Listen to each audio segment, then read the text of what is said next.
एक बूढ़ी अम्मा अपने पति को याद करके बिलख बिलख कर रो रही थी, क्योंकि उनके पति की मृत्यु हो चुकी थी और कुछ ही दिनों में उनकी बरसी थी। लेकिन उन्हें पता था कि बेटे बहू अपने पिता की बरसी के लिए एक फूटी कौड़ी भी खर्च नहीं करेंगे। इसलिए वह बहुत उदास थी। ना तो कुछ खा रही थी और ना ही कुछ पी रही थी। रह रहकर अपने पति की बहुत याद आ रही थी। बेटे बहू उन्हें एक स्टोर रूम में रखते हैं। उन्हें कमरे से बाहर निकलने की इजाज़त नहीं थी। बहुत देर से ऊपर स्टोर रूम में बैठी हुई भावना जी किसी के आने का इंतजार कर रही थी।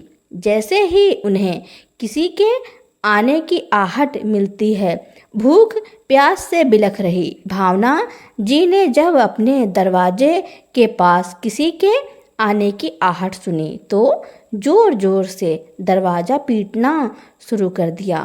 पूरे एक दिन हो गए थे भावना जी को कमरे में बंद किए हुए।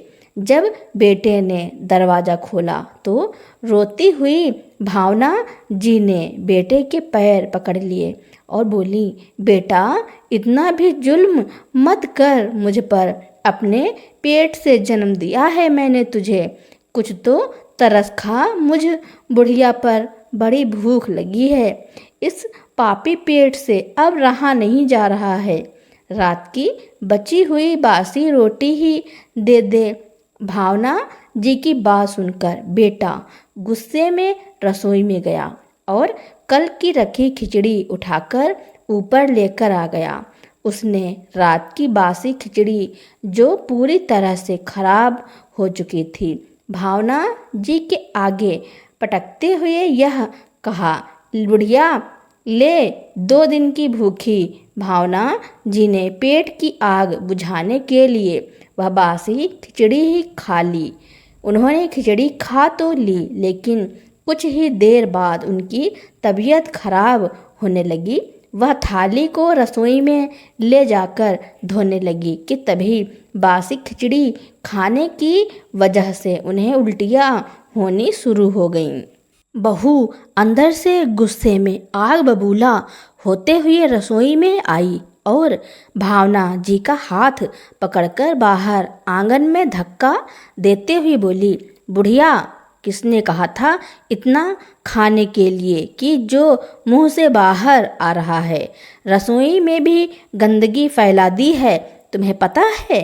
मुझे अपने घर में गंदगी जरा सी भी पसंद नहीं है और तुमने तो पूरी रसोई में गंदगी कर दी है। पैर रखने तक की जगह नहीं है। अब जल्दी से इसको साफ करो, नहीं तो समझ लेना मुझसे बुरा कोई नहीं होगा। बहू गुस्सा मत करो, मैं अभी साफ कर देती हूँ। भावना जी डरते डरते बहू से बोली। बेचारी भावना जी ने जो खाया था वह भी पेट से निकल गया। बहू के डर से भावना जी अपनी हालत को छोड़कर रसोई को साफ करने में लग गईं। रसोई साफ करते करते वह पूरी तरह से थक गई थी। बहू से एक गिलास पानी मांगा तो चिल्लाते हुए बहू बोली, खुद पानी भरकर पी लो। मैं तुम्हें पानी नहीं देने वाली हूँ और तुमने मुझसे पानी मांगने की हिम्मत भी कैसे की? रसोई साफ करने के बाद वह अपने स्टोर रूम में वापस आकर बैठ गईं। बेटे बहू ने भावना जी को एक छोटा सा स्टोर रूम दिया था रहने के लिए, जिसमें एक बल्ब भी नहीं था। भावना जी इसी स्टोर रूम में पड़ी रहती। दिन के समय में भी कमरे में अंधेरा छाया रहता था। स्टोर रूम कबाड़ खाने से भरा हुआ था।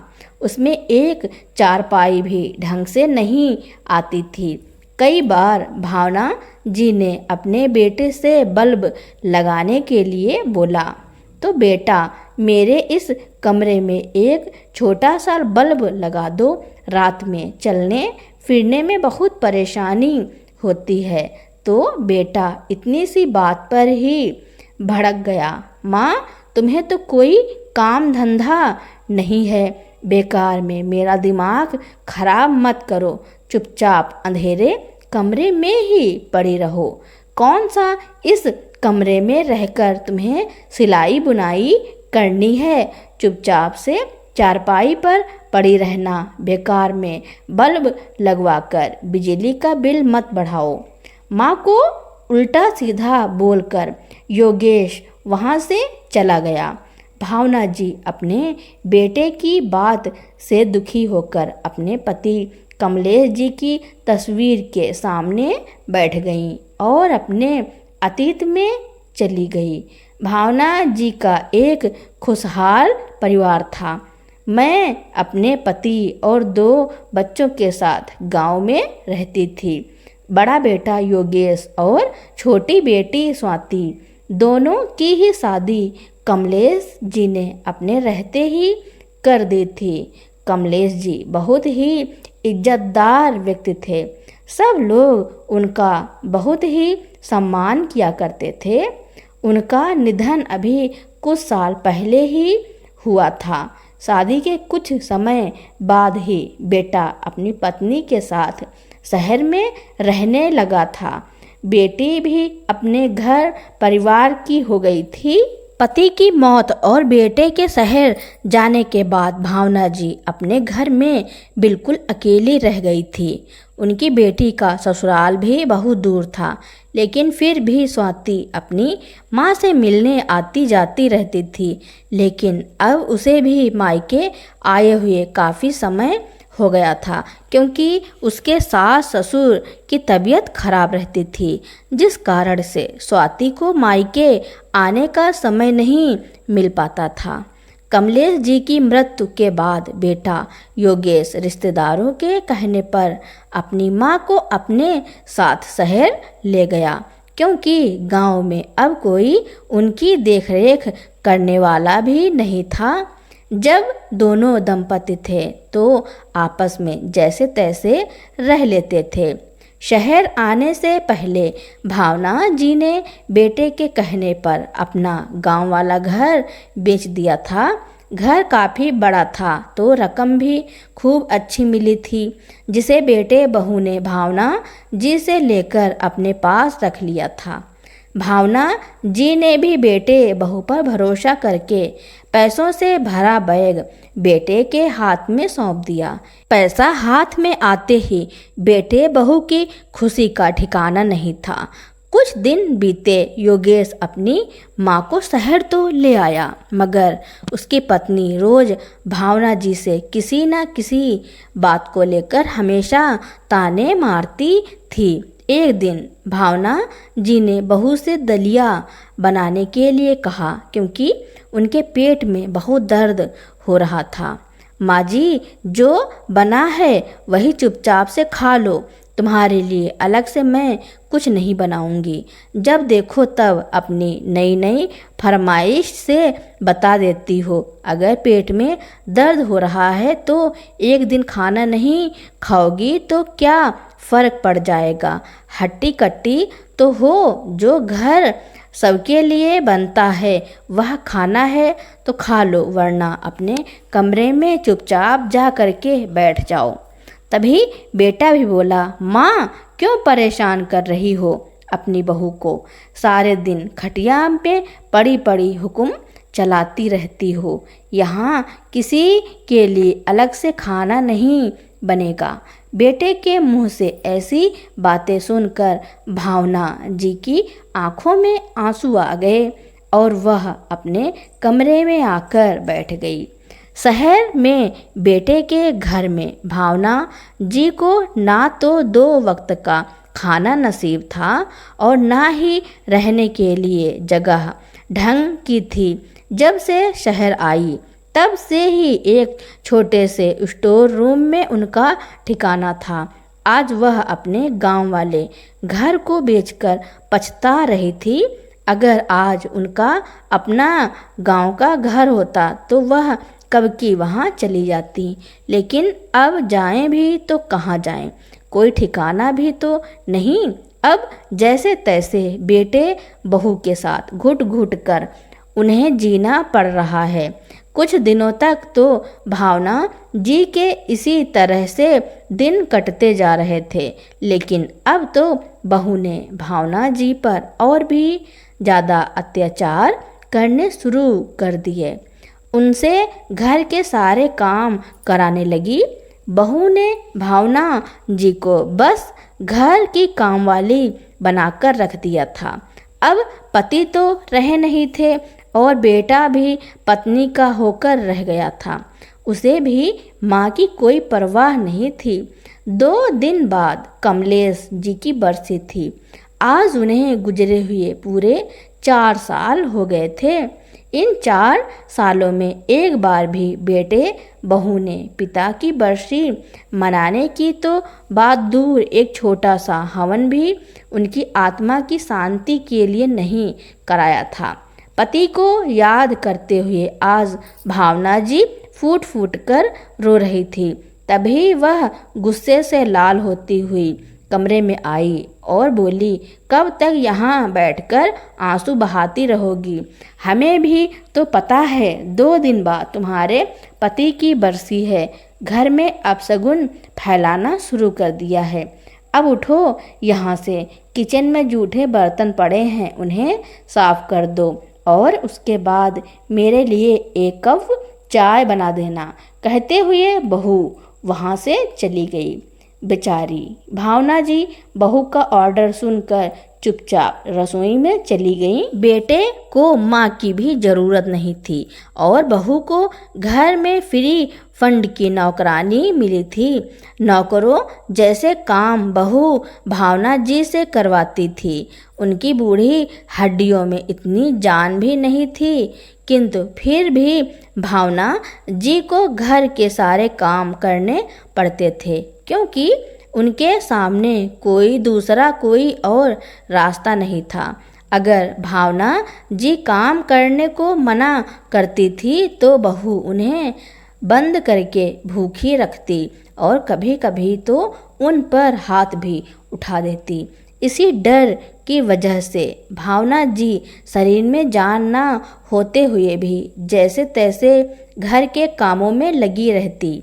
2 दिन बाद कमलेश जी की बरसी थी। स्वाति का अपनी माँ से मिलना नहीं हो पा रहा था। उसने सोचा कि पिता जी की बरसी पर ही चली जाऊंगी और माँ से भी मिल लूँगी। बहुत समय से माँ से भी नहीं मिली हूँ। यही सोचकर स्वाति अपने ससुराल से मायके के लिए निकल पड़ी। इधर भावना जी मन ही मन अपने पति को याद करके बहुत दुखी थी। बड़ी हिम्मत करके अपने बेटे से बोली, बेटा आज तेरे पिताजी की बरसी है। पूरे 5 साल हो गए हैं उन्हें भगवान के पास गए हुए। तुमसे एक विनती है, आज अपने पिता की बरसी पर एक छोटा सा हवन करा दो, ब्राह्मणों को भोजन करा दो तो उनकी आत्मा को शांति मिलेगी। इतना सुनते ही बहू भावना जी की तरफ घूरते हुए बोली, बुढ़िया हमारे अपने खर्चे कम हैं क्या, जो तुम्हारे मरे हुए पति की बरसी मनाकर हम अपना खर्च बढ़ाएंगे। यहाँ ना कोई हवन होगा ना ही कोई ब्राह्मण भोज। बहू ऐसा मत बोलो, एक हवन करने से और 2 ब्राह्मणों को भोजन कराने से तुम्हारा कुछ घट तो नहीं जाएगा। कौन सा बड़ा भोज कराने को कह रही हूँ, सब कुछ तो छोड़ गए हैं मेरे पति। क्या उनकी आत्मा की शांति के लिए तुम इतना भी नहीं कर सकती? फिर बेटा बोला, बुढ़िया एक बार मना कर दिया ना, यहाँ कोई हवन नहीं होगा, फिर क्यों एक ही बात को बार बार बोले जा रही हो? बहू गुस्से में बोली, यह बुढ़िया ऐसे चुप नहीं होगी। बहू ने पीछे से भावना जी की चोटी पकड़ी और उन्हें स्टोर रूम की तरफ बड़ी जोर का धक्का दे दिया। बेचारी भावना जी का सर बहुत जोर से दीवार में जाकर लगा और वह वहीं जमीन पर गिर पड़ी। सर से खून बहने लगा। तभी स्वाति भी वहां आ चुकी थी और सब कुछ अपनी आंखों से देख भी चुकी थी। अपनी माँ को इतनी बुरी हालत में देखकर स्वाति की आंखों में आंसू आ गए। वह यह सब बर्दाश्त न कर पाई और उसने तुरंत अपनी भाभी के मुंह पर जोरदार 2 तमाचे लगा दिए। स्वाति गुस्से से एकदम लाल थी। योगेश जब देखता है कि उसकी बहन ने उसकी पत्नी को थप्पड़ लगाया है तो अपनी बहन से ही गुस्साते हुए कहता है कि यह तुमने क्या किया? तुम्हारी हिम्मत कैसे हुई मेरी पत्नी को मारने की? स्वाति गुस्से से तमतमाती हुई कहती है, और तुम्हारी पत्नी की हिम्मत कैसे हुई मेरी माँ की ऐसी हालत करने की, उनको धक्का देने की? देखा नहीं मेरी माँ का क्या हाल हो गया है? और योगेश की तरफ बढ़ते हुए बोली, खबरदार, जो एक शब्द भी मुंह से निकाला, अभी तो थप्पड़ ही लगे हैं। अभी आगे आगे देखते जाओ क्या क्या होना बाकी है। गांव का घर बेचकर माँ को यहाँ शहर में लाकर किस तरह की सेवा हो रही है, यह तो आज मैंने देख लिया। पिता की बरसी मनाने की जगह पत्नी से माँ को पिटवा रहे हो। तुम होती कौन हो हमें ज्ञान देने वाली? माँ हमारे पास रहती है, हम चाहें कैसे भी रखें, तुझसे कोई मतलब नहीं। योगेश स्वाति को उंगली दिखाते हुए बोला, मतलब कैसे नहीं है? मेरा इसी माँ के पेट से मैंने भी जन्म लिया है और इसी माँ की कसम, अब जो तुम्हारे साथ होगा वो तुमने सपने में भी नहीं सोचा होगा। कहते हुए स्वाति ने पुलिस के पास फोन मिला दिया और अपने भाई भाभी के खिलाफ कंप्लेन कर दी। पुलिस का नाम सुनते ही योगेश और उसकी पत्नी की रूह कांप गई। हड़बड़ाते हुए योगेश बोला, स्वाति यह सब क्या है? पुलिस कंप्लेन क्यों कर रही हो? स्वाति बोली, भैया जो तुमने माँ के साथ किया है उसकी सजा तो तुम्हें पुलिस ही देगी। योगेश और उसकी पत्नी दोनों स्वाति के आगे हाथ जोड़े घूम रहे थे। पुलिस को यहाँ मत बुलाओ, अपनी कंप्लेन वापस ले लो, हम माँ से माफ़ी मांग लेंगे। कहते हुए दोनों भावना जी के आगे हाथ जोड़कर माफ़ी मांगने लगे। भावना जी बोली, मुझसे माफ़ी की कोई उम्मीद मत रख, मैं तुम्हें कभी माफ़ नहीं करूँगी। आज तक जो कुछ भी तुमने मेरे साथ किया है वह माफ़ी के लायक बिल्कुल भी नहीं है। माँ प्लीज़ हमें माफ़ कर दो, हमसे गलती हो गई है।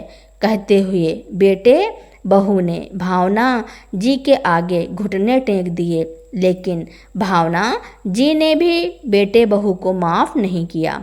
कुछ देर में पुलिस भी वहां पहुंच गई। पुलिस के पूछे जाने पर भावना जी ने शहर आने से लेकर अब तक की सारी बातें पुलिस को बता दी। भावना जी पर अत्याचार करने में, उनके साथ मारपीट करने के जुल्म में पुलिस योगेश और उसकी पत्नी को पकड़कर ले गई। फिर स्वाति अपनी माँ को एक मंदिर में ले गई जहाँ उसने अपने पिता जी की बरसी के नाम पर एक छोटा सा हवन कराया और कुछ गरीब बच्चों को खाना भी खिलाया। घर तो भावना जी का पहले ही बिक चुका था, इसलिए स्वाति अपनी माँ को अपने साथ ससुराल ले गई। सास ससुर के साथ साथ अपनी माँ की भी सेवा कर रही है। जो सुख कभी बेटे ने नहीं दिए, आज वह सारे सुख स्वाति अपनी माँ को दे रही है। कुछ महीनों की सज़ा काटने के बाद योगेश और उसकी पत्नी अपने घर वापस आ गए। उन्हें लगा कि सब कुछ ठीक हो गया, बुढ़िया से भी पीछा छूट गया। लेकिन कुछ ही दिनों बाद एक दिन दरवाजे पर कोई घंटी बजाता है। योगेश बाहर जाकर देखता है, कुरियर वाला था। जब वह उस कुरियर को खोलता है तो पढ़कर चौंक जाता है, जिसमें स्पष्ट रूप से लिखा हुआ है कि गांव में कमलेश जी की जो भी खेती है उस पर भावना जी का अधिकार है। भावना जी चाहें तो उस खेती को बेचें या अपने पास रखें, यह उनकी मर्जी है। और भावना जी के हिस्से की जितनी भी ज़मीन है और वह अपनी ज़मीन को बेचना चाहती हैं। गांव की ज़मीन को बेचने का सुनकर बेटे बहू के पैरों के नीचे की ज़मीन खिसक गई। वह भागे भागे स्वाति के घर गए और स्वाति से कहते हैं, यह तुमने क्या किया? माँ के हिस्से की जितनी भी ज़मीन है तुम बेच क्यों रही हो? गांव की ज़मीन को मत बेचो, मैं माँ को अपने पास ले जाकर अच्छे से रखूँगा, उन्हें कोई दिक्कत नहीं आने दूँगा। इस बार स्वाति कुछ न बोलकर भावना जी कहती हैं, बेटा तुमने मेरा गांव का घर तो पहले ही बेच दिया। गांव के घर को बेचकर तुम अपने साथ शहर ले गए और शहर ले जाकर मेरे साथ कैसा व्यवहार किया यह तो सबको पता है। और अब तो मैं तुम पर पूरी जिंदगी भरोसा नहीं कर सकती हूँ। मेरे साथ तुमने जो व्यवहार किया है उसे मैं मरते दम तक नहीं भूलूंगी। एक एक रोटी के लिए तरसा दिया। अपने पिता की जमीन का एक एक पैसा ले रहे थे। घर को बेचकर सारे पैसे अपने पास रख लिए। लेकिन माँ के प्रति क्या फर्ज है यह तुम भूल गए। 2 रोटी देने में भी तुम्हें आफत आ गई थी, तो अब तुम मुझसे किसी भी तरह की उम्मीद मत लगाना। मैं अपनी ज़मीन को बेचकर अपनी बाकी की ज़िंदगी आराम से काटूंगी। और हाँ, आज मैंने तुम्हारे पिता की आत्मा की शांति के लिए घर में ब्राह्मणों का भोज रखा है। अब जब घर पर आ ही गए हो तो भोज को खाकर ही जाना। स्वाति कहती है, माँ को तो जीते जी तुम पेट भर खाना ना खिला सके। माँ, पिता के भोज पर भाई और भाभी का कोई अधिकार नहीं है। जिस बेटे ने अपने जीते जी इतना दुखी किया है, आपको एक एक रोटी के लिए तरसाया है, आपके साथ मारपीट की है, ऐसे बेटे को भोज तो क्या प्रसाद का एक तिनका भी नहीं मिलेगा। अब निकल जाओ मेरे घर से, नहीं तो फिर से पुलिस को बुलाकर धक्के मारकर निकलवा दूंगी और दोबारा से कभी मेरी माँ से मिलने की कोशिश भी मत करना। तुम्हें क्या लगा था पिताजी चले गए तो क्या अब माँ का कोई नहीं है? भले ही तुम साथ ना दो, पर मैं पूरी ज़िंदगी अपनी माँ का साथ दूंगी और उन्हें अपने साथ रखूंगी, कोई तकलीफ़ नहीं होने दूंगी। अब जल्दी से निकल रहे हो या बुलाऊं पुलिस को? भावना जी और स्वाति की बातों को सुनकर बेटे बहू अपना सा मुंह लेकर घर से निकल जाते हैं। भावना जी अंदर से बहुत दुखी हैं, क्योंकि उन्हें अपने बेटे बहू से यह उम्मीद नहीं थी वह दोनों उनके साथ ऐसा कर सकते हैं। तो दोस्तों, जो माँ बाप अपने बच्चों को पालने पोसने के लिए जी जान लगा देते हैं, वही बच्चे बुढ़ापे में उनके साथ गलत बर्ताव करते हैं। तो दोस्तों, मेरी स्टोरी सुनने के लिए आपका बहुत बहुत धन्यवाद। ऐसी ही स्टोरियाँ सुनने के लिए मेरे चैनल को लाइक, कमेंट, शेयर, सब्सक्राइब एवं बेल आइकन का बटन दबाना ना भूलना, ताकि मेरी नई नई स्टोरियाँ आप तक पहले ही पहुँचती रहें।